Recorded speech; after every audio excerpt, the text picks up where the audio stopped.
With gold prices soaring to historic highs, there's no room for hesitation on Gold Rush Season 15 Episode 22 finds. Rick, Ness, Parker, Schnobble, and Tony. Beets battling the coal broken equipment. Exhausted crews and looming deadlines to finish strong as winter begins its icy descent across the Yukon. These miners know their final decisions could make or break the season. For some, it's about survival. For others, legacy. Rick Ness gambling big in a race against time. Rick Ness rolled the dice this season, investing more than $1 million into a bold new claim at Vegas Valley.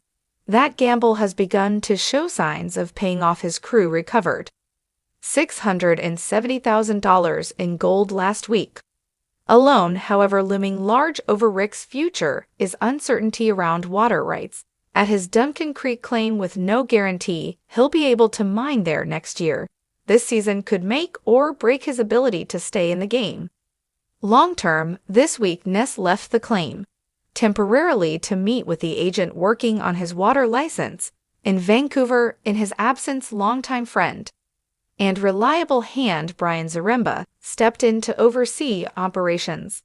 The timing couldn't have been worse. Rising groundwater levels began flooding the dig site after the crew reached below the water table, turning the cut into a muddy disaster, with Ness and frustrations mounting. Foreman Buzz Lago expressed growing doubts about the operation. He was tasked with digging a deeper pit to help drain the site using a water pump, but the flooding forced a temporary shutdown of the wash plant, costing them precious gold and time.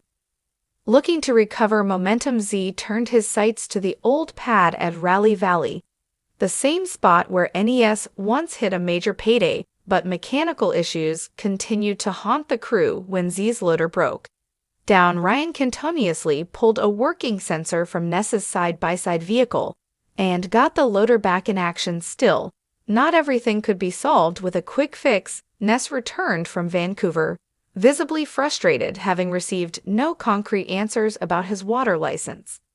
The uncertainty is weighing heavily at weigh-in. The results were disappointing.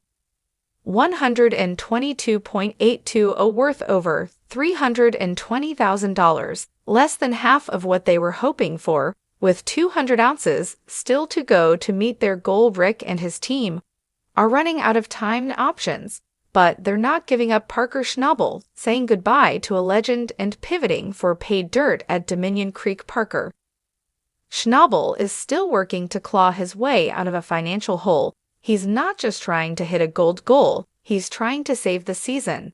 And with the temperatures falling fast every minute, matters looking for one last shot to boost his numbers. Parker turned to bridge cut, a patch of thawed ground he hopes still held promise. Accompanied by Tyson Lee, one of his most trusted crew members, Parker believed there was serious gold beneath the surface gravel. They began pulling thawed pay from the perimeter and feeding it into the Big Red wash plant, but after 5 relentless months of service, Big Red had finally reached its breaking point. The side tension bars which held the screens in place gave out after 12 seasons of service, bringing in a staggering 34,300 ounces worth over $53 million. Big Red was declared dead for Parker. It was the end of an era and the beginning of a logistical scramble. He wasted no time. Parker made the call to bring in Bob, a massive idle wash plant that had been sitting untouched at Sulphur Creek for nearly 3 weeks. With Lee at the helm, the crew used a P-16 hauler to get Bob moved to Dominion Creek in just 8 hours. Lightning speed in mining terms. At weigh-in, Parker's team was rewarded for their hustle. Big Red's final cleanup netted 96.02 ounces, roughly $250,000. Bob's first run delivered $290.0505 worth about $766,000 thanks to deeper, finally Roxon running pay from the elbow cut chipped in another $276.010. All told, Parker's team surged past $6,088.02, valued at over $16 million, but with Dominion still lagging in the season winding down. Parker knows It's not over yet. Tony Beets, a family empire, marches to gold glory. No one is more synonymous with Klondike dominance than Tony Beets.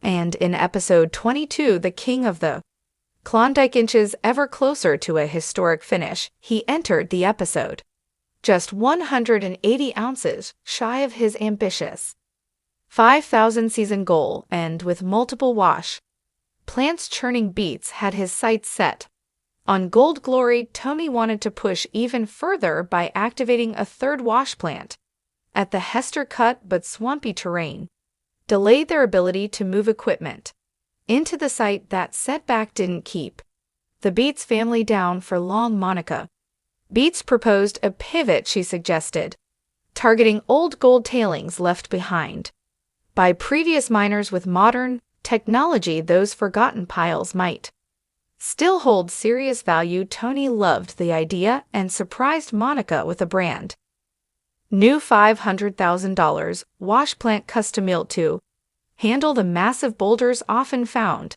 in tailings. As the team prepared to launch the new operation, Tony jokingly responded to Monica's hopeful, "I still get a birthday present right with a re.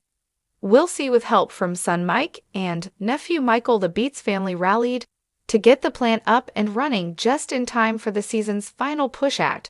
Way in, the family struck gold literally first. Sluice-a-lot at Indian River's comeback cut extension produced 205.80 ounces valued at $543,000, pushing them over the 5,000 milestone. Mike's Trom at Paradise Hill added another 264.76, bringing their season total to 5,290 ounces, worth nearly $14 million for Tony. The payoff is more than just money. It's a testament to years of hard work, innovation, and family-driven determination. As Gold Rush Season 15 barrels toward its final episode, the pressure on each crew is immense. Rick Ness is facing serious uncertainty, with water license limbo casting a shadow over his future in the gold fields. Parker Schnobble has retired a legendary wash plant and taken a huge risk to hit one last payday before winter shuts him down. Tony Beets has reached his goal, and then some, proving once again why he's a legend in the Klondike. There's only one episode left. Will Rick find the gold he needs to secure his mining future? Can Parker hit his target with Bob in place in time running out? And will the Beets crew push their total even higher? Don't miss the thrilling finale of Gold Rush Season 15. There's still gold in those hills, and plenty of drama to go with it. After months of high-stakes drama, broken equipment, big gambles, and even bigger gold hauls, Gold Rush Season 15 is coming to an unforgettable end. The season finale is right around the corner, and every second counts as the miners fight for their futures, their legacies, and one final golden payday. Don't miss a single moment of the heart-pounding action, the emotional highs and lows, and the incredible final gold weigh-in.